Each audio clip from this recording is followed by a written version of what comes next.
I don't think Canadians appreciate the extent to which we are vital to Americans, and I would like to see that.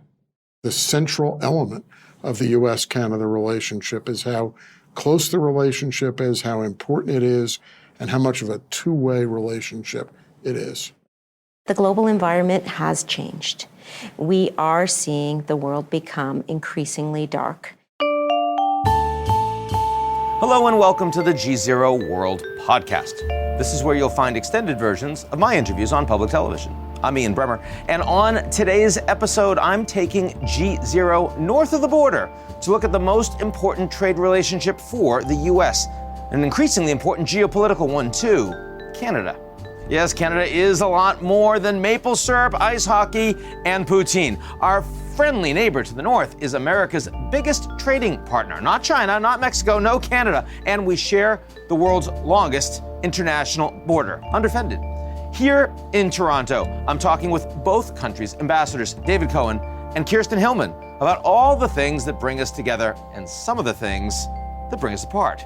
And later, remember the Chinese spy balloon? Oh, you do. Canada's Defense Minister, Anita Anand, sure does too. And I'll talk with her about all that hot air, the Indo-Pacific, and North American defense.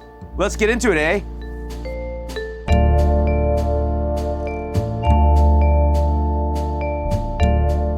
The GZERO World podcast is brought to you by our founding sponsor, First Republic. First Republic, a private bank and wealth management company, places clients' needs first by providing responsive, relevant, and customized solutions. Visit firstrepublic.com to learn more. GZERO World would also like to share a message from our friends at Foreign Policy. An endangered porpoise, a fish whose bladder fetches tens of thousands of dollars on the black market. The highly desirable and delicious colossal shrimp. Travel to the Gulf of California on a new season of The Catch, a podcast from Foreign Policy and the Walton Family Foundation. You'll hear about the tension local fishermen face in providing for their families and protecting marine habitats, and your role in returning balance to the environment. Follow and listen to The Catch wherever you get your podcasts.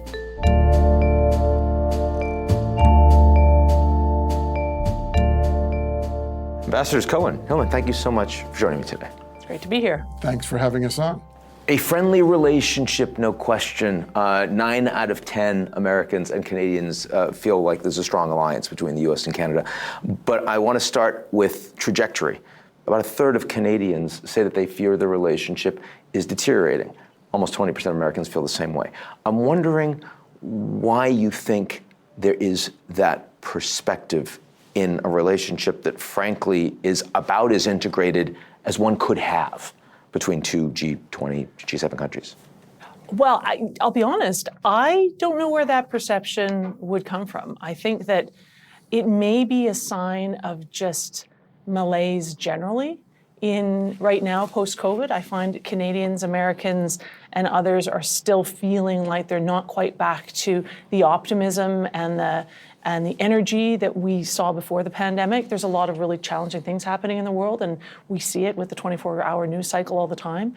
And I think that maybe there's a sense that we haven't been able to communicate well enough to Canadians, I speak for Canadians, maybe Americans too, that this partnership is going to be now and into the future a source of strength for both of us to get through these troubled times. I think that that's what we need to get out there more, and perhaps people focus on small things instead of the big picture, and the big picture is there's no two countries that are sort of more integrated, as you say, but more there for each other than Canada and the U.S. And I think the visit recently just underlined that. We did have a visit. It was Biden's first here, given COVID, right? Not a surprise. First in person. First in person. It was very friendly. It was very strong. What needed to happen? What did Biden need to accomplish when he was here? So I think what the president needed to accomplish is exactly what he did accomplish. And it's really to reinforce what Kirsten just said, which is how important Canada is to the U.S.-Canada relationship. There's so much talk in Canada about Canada being the junior partner of this relationship. As I've traveled the country, I've observed, I almost think Canadians have an inferiority complex sometimes when it comes to the United States. And I think that's not true, and it's not fair. And I think only the president could come here and make crystal clear how important Canada is to the United States in this relationship. He put it this way in 2021, but I was glad to hear him say it 3 or 4 times. The United States simply has no better, stronger, more important friend, partner, or ally than Canada. And he needed to deliver that message because I think that is the central element of the U.S.-Canada relationship, is how close the relationship is, how important it is, and how much of a two-way relationship it is. A lot of big issues that are being discussed. Some of them have bilateral tensions, some of them in the global context. The Inflation Reduction Act was really interesting to me, right? Because here's one that when I saw Ursula von der Leyen from the European Commission come to Washington, there'd been a lot of tension about, are the Americans doing industrial policy that we don't like? Are we competing? There's a lot of effort there. It felt like the Canadians had a better understanding of where the U.S. was coming from, more coordinated, also more in advance. Am I right in saying that? And if so, why am I right in saying that? I think you are right in saying that. And I think you're right in saying that because of where Canada's been. Since 2015, we have had some fairly clear foundational investments into the green economy, into energy transformation, and we've been building on those year on year. When the IRA, came in, it obviously got our attention, in a very positive way, in that Canada and Mexico were carved into a major feature of that legislation, which had to do with the electrification of vehicles, critical minerals, and the production of EV batteries, which is a recognition of the integration of our auto sector and our 3 economies. So that's a huge— And big investments happening in all 3 countries in those spaces. Big investments happening everywhere, and it has secured the future of the North American auto sector, because the future is electrification. So excellent.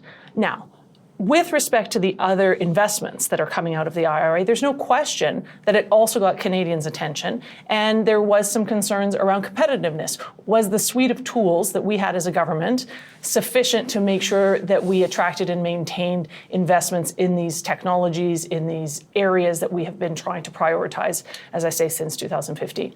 Last week in our budget, our government addressed some of that. In a green budget. In a very green budget. A green budget that, again, recognizes that our suite of tools are slightly different. We have a price on carbon. We have market-based solutions that are already in place and are the source of certain investments and reinvestments.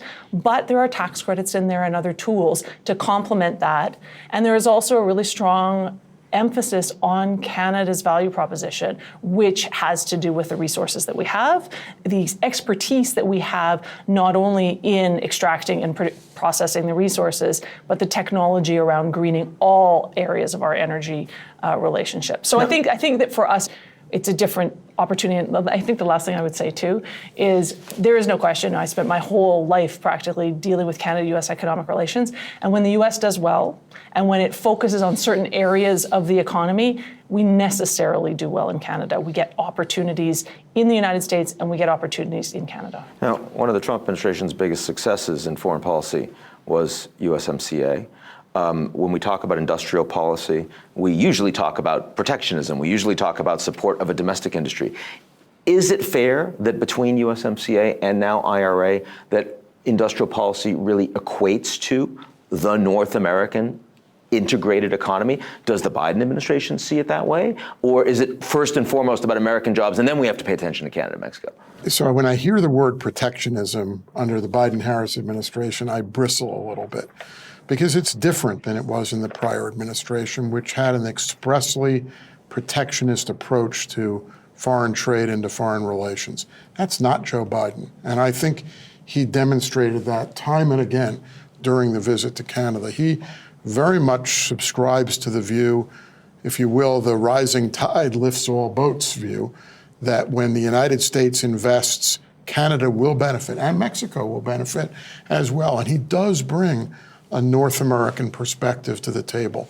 We also start from a fundamental value proposition that is unlike the value proposition that exists with any other country in the world, and that is $2.5 billion a day in trade between Canada and the United States, $3.25 billion a day in Canadian dollars.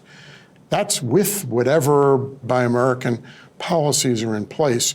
You still have this enormous baseline, And I thought Kirsten was going to mention this. You've also got a 10-year plus track record that although, yes, the United States is going to want to prioritize the creation of American jobs and American business, there has always been a way that Canada and the United States have figured out to make sure that Canada benefits from those programs, that the rising tide is lifting all boats, particularly boats in Canada.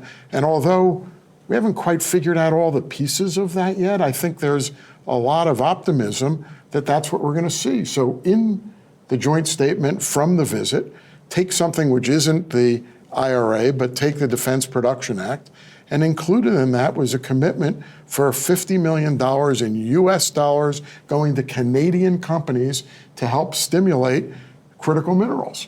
So there's a demonstrated history, track record, and willingness to use even US dollars in these types of programs to benefit Canadian businesses. Well, I mean, go back to you. That was a very soft bristle that you offered me, by the way. I mean, you know, my teeth were not abraded by that bristle. I didn't mean them to be abraded. But, you know, 3, 5, 10 years ago, the protectionist impulse was not just something that the Canadians were talking about in the U.S. I would think about softwood lumber, and I think about, you know, infant formula, and the Americans were saying the same thing about Canada. And I'm wondering, is it because the global environment is so much more dangerous, more concerning, that national security has become more of a driver, that what we're seeing is the strategic elements of the economic relationship between the U.S. and Canada are just becoming so much more front and center compared to the kind of things that used to drive a fight between the Americans and Canadians? So I think the answer to that is a partial yes.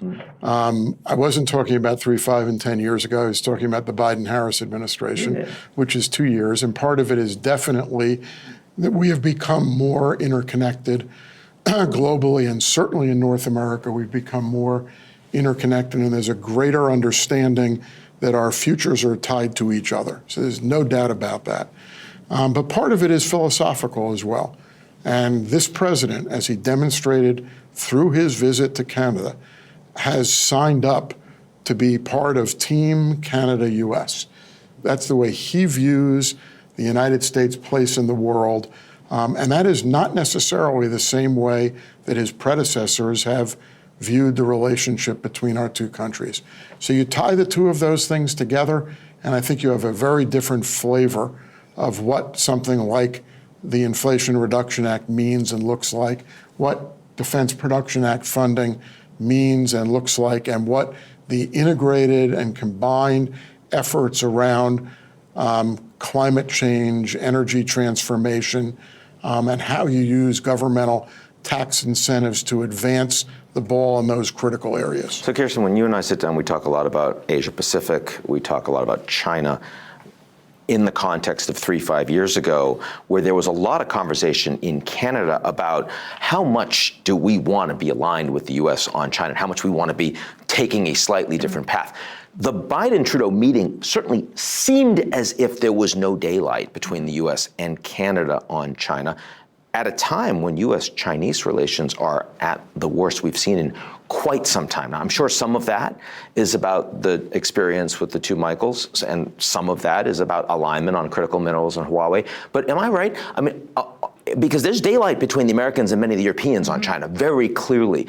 Is Canada really like almost 100% with the US on China orientation? What I would say is this: Canadians have had an experience over the last number of years with the unlawful detention of the Michaels in China that has changed public perception of that country, and I think of our relationship with that country.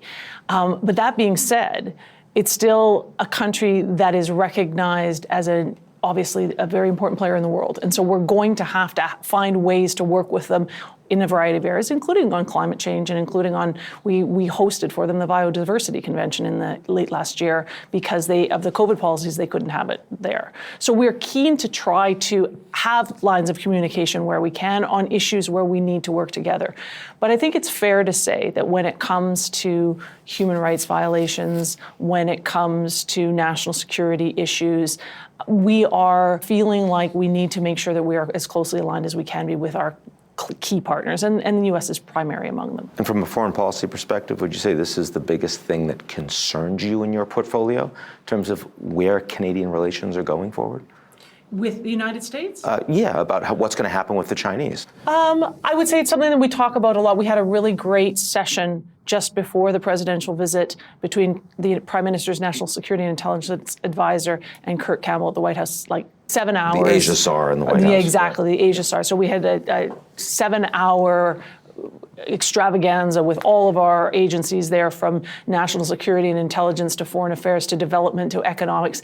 And what was really interesting in sitting in on that whole discussion is that there are different solutions for different areas, right? Our economic views of how to proceed, not just in China, but in the Indo-Pacific region, is very aligned. How we're going to help countries in the region is very aligned. What we feel like we need to be thinking about when it comes to national security and intelligence is very aligned. So I think that with the U.S. and with other partners, but with the U.S., we'll be looking to find ways to implement our Indo-Pacific strategy that's either complementary or in coordination. It just depends on the initiative. But yeah, it's fair to say that we work a lot on this, and it's very important to us, and the leaders spoke about it, among many other things. There are a lot of other challenging issues in the world as well, but it's a very important topic for us. Now, Canada and the United States have both experienced a lot more political division at home over the past few years. Some decentralization, feeling like provinces or states are moving in very different directions. As the smaller economy, the economy that it gets overwhelmed in some ways with American media and trade and the rest, have you felt that there is an export of division from the United States to Canada? So many people say when the U.S. sneezes, the Canadians catch a cold. Is there some of that going on right now?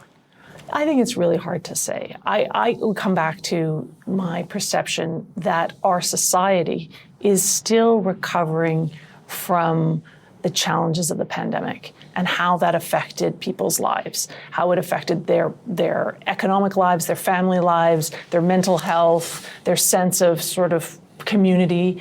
I think that had an important and wide-ranging impact. I think that has contributed to tensions in our societies. Canadians certainly consume American media. The French Canadian society consumes French media from France, right? We consume a variety of different medias. And I think that we're seeing across the globe, at least in the medias that our Canadians are consuming, that kind of sense of unease and maybe a little bit of a feeling of unsettledness is a bit everywhere. An explosion of division and polarization coming from French media as well has been very significant, right? So, I mean, if you're saying Canada's getting it from both sides, apologies to the Quebecois. Well, and I think Canadians are also feeling it too, right? So it's an ecosystem a little bit, kind of back to David's point. We're not just on the receiving end, right? We have our own realities in our country, and people are feeling their own ways, and they're also on the transmission end, I'm sure. So, but I do think that it's something that all people that are interested in public policy and governance and the health of our societies need to be paying a lot of attention to. We need to get people back on track. As Kirsten said, I mean, yes, France is a good example, but the issues that you're talking about are present and have been present and increasingly present in all of the world's democracies over the last 5+ years. I mean, France, yes. United States, yes. Canada, yes. The United States, yes. But look at what happened in Germany. With demonstrations out on the streets. Look at Israel a few years ago, right up to today.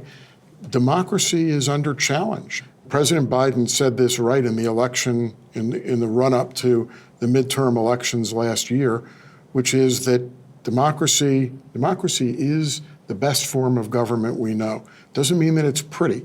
There can be ugliness around that, but it is still, in the end, the best structure of government that we're aware of. And it's something you have to fight for. You can't just relax and say, oh, we don't have to worry about it. Democracy's always been here. It'll be there. It's something you have to fight to maintain. And I think that's what's happening in Canada. I think that's what's happening in the United States. I think it's what's happening all around the world as an attempt to fight back the elements of extremism that are attacking democracy and the fundamental tenets of democracy throughout democratic nations in the world. As we're talking, Trump, now the first U.S. president in history to have been indicted, I wonder how it affects your job as you're thinking ahead to 2024. To what extent you feel like U.S. commitments to Canada in the future are just fundamentally more challenging for you to make in an environment where the future direction of the United States might be so very different from where it is presently? So I don't want to be glib, but it doesn't really affect my job at all, since I don't and can't have anything to do with 2024 politics. Not my job. I spend a lot of time trying to stay away from it. The challenge that Donald Trump presents to democracy in the United States and to relations between the United States and Canada has been omnipresent, having nothing to do with him being indicted. I get asked the question all the time, as does Kirsten. And I'll tell you the answer that I give, which is it underscores the importance of creating the lasting linkages and commitments that are mutual, because that becomes that much harder for them to be unraveled in the unlikely event, in my view, that there is a change in government back to Donald Trump or a Donald Trump equivalent. The more we can embed the strong practices that we're talking about, that we're working on, the more we can embed it in our culture, the more we can embed it in our mutual governments, the more success we can show as a result of those linkages, the harder it will be to unravel. Kirsten, we're here in Canada. You get the last question, which is, if there's one thing that doesn't exist presently in the U.S.-Canadian relationship that you would like to see, it'd be what?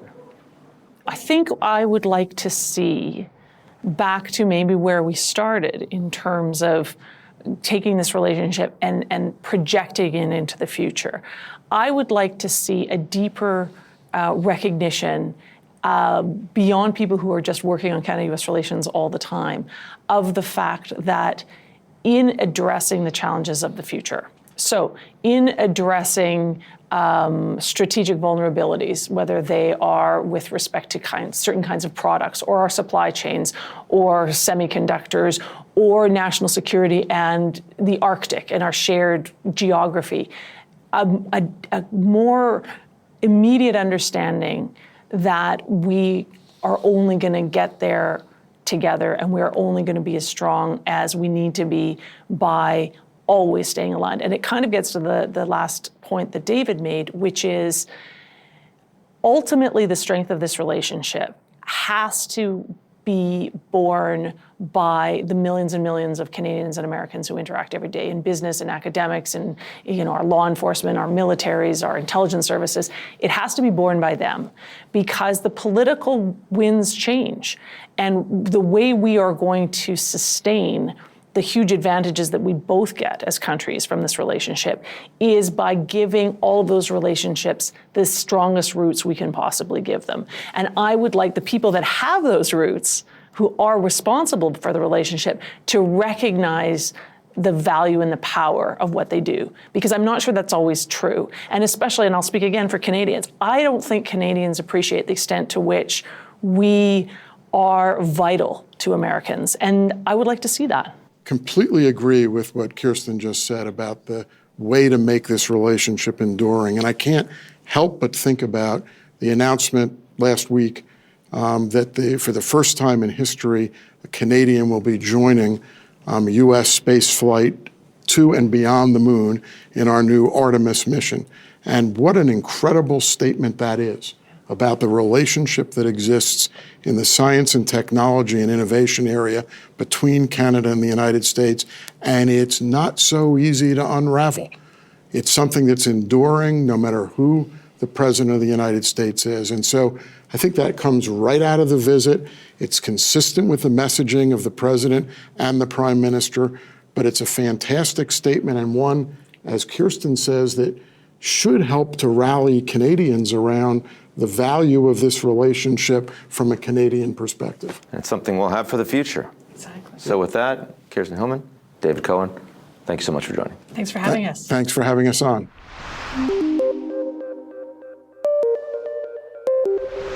Up next, It was the balloon seen around the world, or at least from Montana, and it raised big questions about national security, both on the ground and above the clouds. Here's my conversation with Canadian Defense Minister Anita Anand.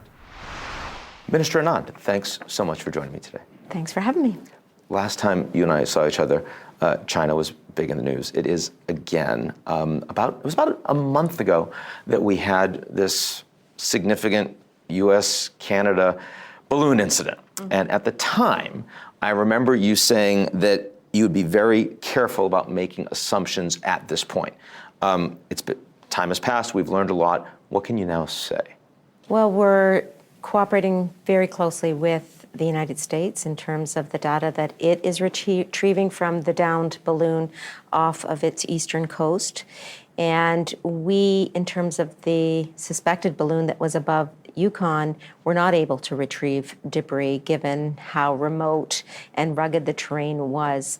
But having said all of that, we do have in place our Indo-Pacific strategy, and that calls for us to be eyes wide open on China, for us to make sure we're supporting a free and open Indo-Pacific, for us to be cognizant and challenge China where we need to and cooperate where we must. These are kind of the guideposts for our relationship with China now, inherent in our Indo-Pacific strategy. I remember when the U.S. Secretary of Defense, after the balloon was shot down, wanted to use the hotline, call the Minister of Defense in China, refused to take his call. Is there a change in the nature of the relationship between the U.S. and Canada and China on the security, on the defense side? Has it significantly deteriorated over the course of the past months? Well, let's just take a look at what is happening in the Indo-Pacific. In the recent past, China has threatened the safety and security of our RCAF aircraft by buzzing our planes. And that is very difficult for us, given that our pilots are simply monitoring UN sanctions under Operation Neon in international airspace. So I would say that we are watching activities in the Indo-Pacific very carefully. We are adding a third frigate, for example. We are going to be undertaking training exercises with our partners and allies. We are going to be working with them in cybersecurity also. All of this is under the umbrella of our Indo-Pacific strategy. And the reason is that the global environment has changed. We are seeing the world become increasingly dark, and that relates not only to Russia's further invasion of Ukraine, but also increasingly aggressive moves by China. Well, let's connect the two if we're going to bridge, which is, of course, the United States has recently read the riot act to the Chinese, making it clear that there would be significant repercussions if the Chinese were to provide direct military support for Russia. We saw, of course, the Xi Jinping trip to Moscow as well. Does this involve, for example, Canadian sanctions against China? I'm sure you've been discussing it with the Americans. I mean, how are you thinking about what happens if the Russia-China relationship becomes closer? Well, I think we have to be very much aware that the potential is there for an increasingly close relationship. And we have to be very aware that the cooperation between those countries might not only relate to Ukraine, but there are other theaters around the world that we have to be cognizant about, including in Africa, including in South America. And so when we think about Ukraine, let's not just take a siloed, very straight, narrow approach to that conflict. That we have the rise of aggressive powers like Russia, like China, and we need to be fully aware. And that's why I use the term eyes wide open on China. I'll give you the global aperture for another second. There is a lot of additional architecture being created. I saw with AUKUS as the agreement that New Zealand is now going to be joining in a non-nuclear capacity, something that they certainly wouldn't have been doing on China a year ago, 3 years ago. When we talk about this new architecture, do you see Canada increasingly wanting to play a formal role, maybe joining that, maybe joining the Quad? Are those things you're actively considering and discussing right now? Well, we are very much aligned and tight with our Five Eyes allies. And indeed, much of our intelligence, for example, is shared amongst Five Eyes partners. And I'm in very close touch on a multilateral and bilateral basis with our Five Eyes allies. So it makes sense for us to continue to build and strengthen that alliance. I met with our Five Eyes colleagues when I was in Singapore last year, for example, and we'll continue to cooperate wherever possible. We all share the goal of creating a free and open Indo-Pacific region. That's important for peace and stability in that region. It's also important for maintaining resilient supply chains. You're also, of course, representing Canada in the Ukraine contact group. You're very engaged through NATO. There's been a lot of push to do more for Ukraine. The Ukrainians concerned they didn't have enough ammunition. Looks like that's getting resolved. They want the F-16s. They're not coming anytime soon. Where do you think the coalition is heading on the Russia-Ukraine issue over the coming, say, 3-6 months? Because we know for the last year, we've seen a lot of escalation in terms of what the West is doing, and also in terms of how the Russians are perceiving the West. Well, I think we have to start with the very fundamental point that NATO has never been more united than it is now, and that Putin thought that Europe would freeze in the dark. In reality, NATO has become more strong. And I see that around the NATO table every time we meet. And indeed, defense ministers from NATO countries and beyond, over 50 countries, meet monthly as part of the Defense Contact Group organized by Secretary Austin. And our collaboration and our unity is palpable whenever we meet. For example, we sit around the table and we examine the capabilities of every country, and we seek to complement each other. So, for example, when it came to the discussion about the Leopard 2A4 battle tanks, a subset of countries took that conversation and had a side discussion about how we were going to facilitate the fast transport of the Leopard 2A4s to Poland and then to Ukraine. And I will say that the cooperation is really astounding, and Canada has played a leading role in that collaboration. We have our 8 Leopard 2A4 battle tanks on the way, many of them on the ground. We are training Ukrainians on the use of those Leopard 2A4 tanks. We've sent spare parts and a recovery vehicle. So we are very much front and center in terms of aid to Ukraine, having put $1 billion of aid on the table thus far, but also in terms of training on equipment and capabilities. Canada is very aligned politically. There are also lots of Ukrainians that actually live in Canada, so it's a relevant demographic part of your constituency. Yeah. But we've seen that the Germans, for example, in response to this invasion, said the Zeitenwende, we need to have a turning point. We've got to spend 2% of GDP on defense. Many countries have been significantly ramping that up. Japan has even made that announcement. Canada's still very far from that. You're asked this all the time. But given what's happening with Russia and Ukraine, given the role that Canada is playing in NATO and with Russia and Ukraine, why aren't we seeing a faster step up on the defense side? Well, what you are seeing is an increase in our defense spending in a way that is unprecedented. We are on an upward trajectory.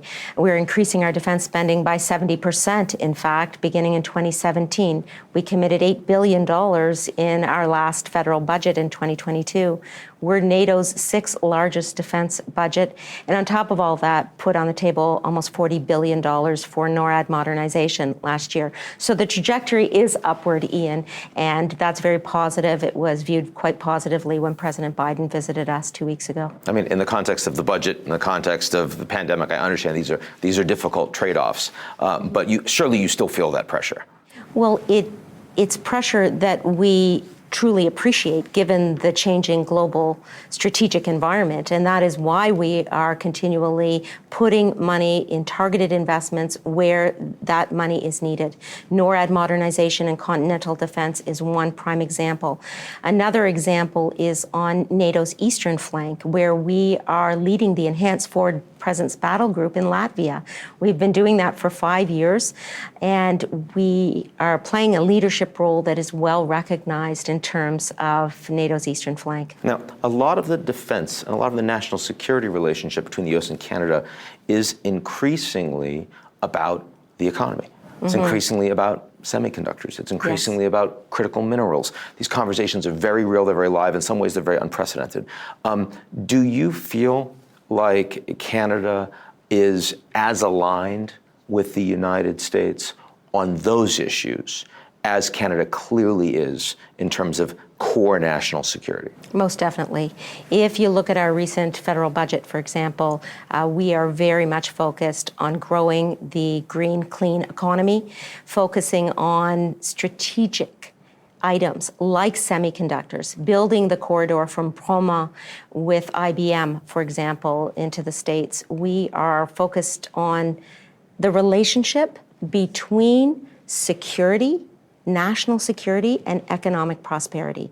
These two things are deeply intertwined, and our relationship with the United States has never been more important. Building those resilient supply chains. Just recently, I was in the United States visiting some of our major suppliers with the industry minister. Why? Because we recognize that there is an intense relationship between building the defense industry and our overall national security. When you look at the debate that's being had right now in the United States on TikTok, which is being also considered a national security issue, is that something you think the Canadians need to take up? We have banned TikTok on all federal government devices. Yeah. I have 4 children of my own and have told them that they're not Have you banned it with your 4 children? Yes, I have. And I'll just say that it's extremely important for us to be aligned. And we think about that not only in terms of social media, but also in terms of our defense capabilities. We have signed a contract for 88 fighter jets from Lockheed Martin. The reason, at least one of the main reasons we chose that jet, was because of interoperability. We need to make sure that we are very much aligned with our allies, especially as the global strategic environment continues to change and the world becomes increasingly dark. So if the Americans end up, either making a ban or saying they have to sell it, and as a consequence they're effectively banned, not just from government, but we're talking as a country, you think the Canadians would have to follow that? Well, we are very much aligned on security issues, generally speaking. And I will say that we have the communication security establishment here in Canada that is extremely close with the NSA. And we do look at each policy proposal in combination with what the United States is doing. One thing that I've seen a lot of recently is, given how many crises exist on the global stage right now, obviously, bandwidth is a challenge, and the Americans can do a lot on the Russia-Ukraine front and coordinate NATO. It's very strong, as you suggested. Same thing with China, Indo-Pac, very strong, as you suggested. But when you talk about the Middle East, when you talk about the global South, actually a lot less attention. How can Canada be helpful? How can Canada take a leadership role in areas of the world where actually you see a growing gap in that alignment? It's a great question. We are playing a leadership role. For example, we have Operation Impact in the Middle East. I visited our troops in Kuwait there over the Christmas holidays, and we need to make sure that we're continuing to bolster our international operations as we're doing. I was also in Brazil at a conference of the Americas last summer.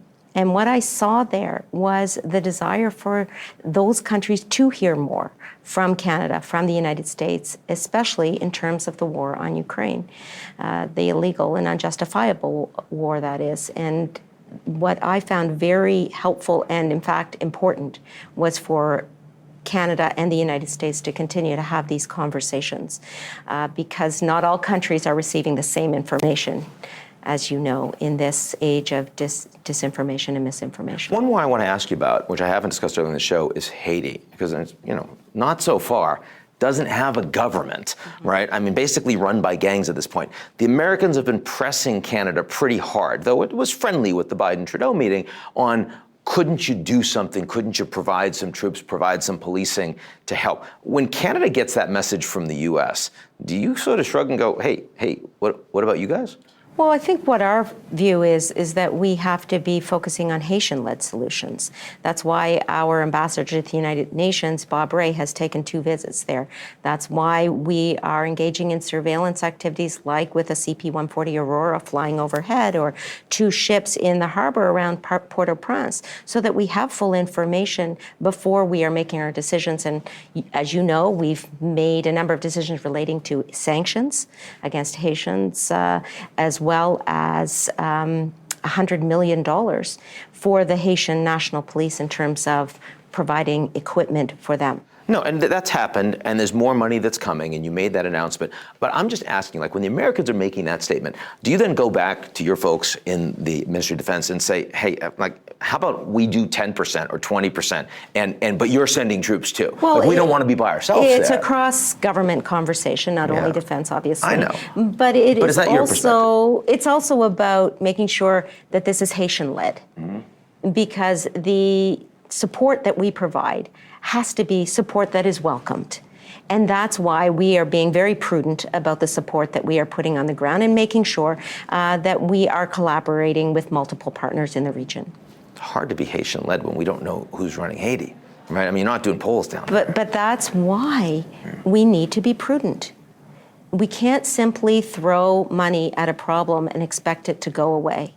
And that is important not only in this instance, but across the board, whether we're talking about continental defense or aid to Ukraine or the Indo-Pacific. We have to be very thoughtful, very careful about what we are doing with our resources. Well, and frankly, it says something significant about the U.S.-Canada defense relationship when Haiti is one of the biggest points of tension right now compared to where it was. Well, I will say that I have a very close relationship with Secretary Austin. We meet regularly, we speak regularly, and we see eye to eye on most things. We visited Colorado Springs, for example, NORAD operations there, and really see eye to eye in the importance of continuing to commit to Ukraine, continuing to commit to continental defense, and continuing to commit to the Indo-Pacific. Now, I can't let you go without one final question about the border, because of course that's another piece of incremental progress. Yeah. And here, the Canadians are having some challenges, right, with Americans and others that are coming over. And there was a willingness of Canada to take a fair number, as well as to ship a fair number back. And how hard was this to get done? Well, it was part of the cooperation and the spirit of collaboration that really imbued the visit of President Biden to Canada. The fact that we could extend the Safe Third Country Agreement to the entire border, the longest undefended border in the world, and to ensure also that we will be accepting more and more migrants now that we have this Safe Third Country Agreement applying across the board. So you're saying we don't need to build a wall, is that what you're telling me? I'm saying we don't need to build a wall. That's good. That's very good. Minister Anand, wonderful to see you. Thanks so again. much, Ian. That's it for today's edition of the GZERO World podcast. Do you like what you heard? Of course you did. Well, why don't you check us out at gzeromedia.com and take a moment to sign up for our newsletter. It's called GZERO Daily.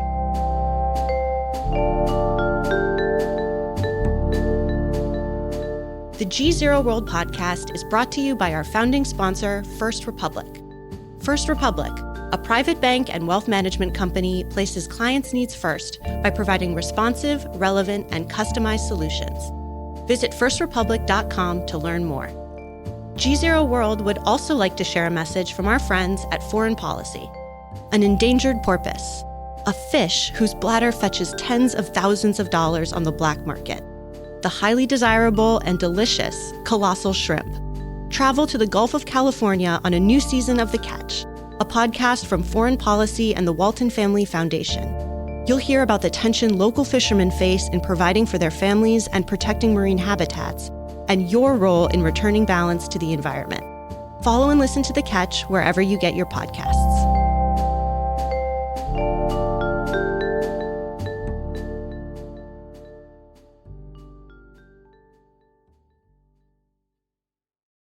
You're listening to the GZERO World with Ian Bremmer podcast, your weekly geopolitical deep dive into the world's biggest news stories, featuring in-depth conversations with global leaders and newsmakers.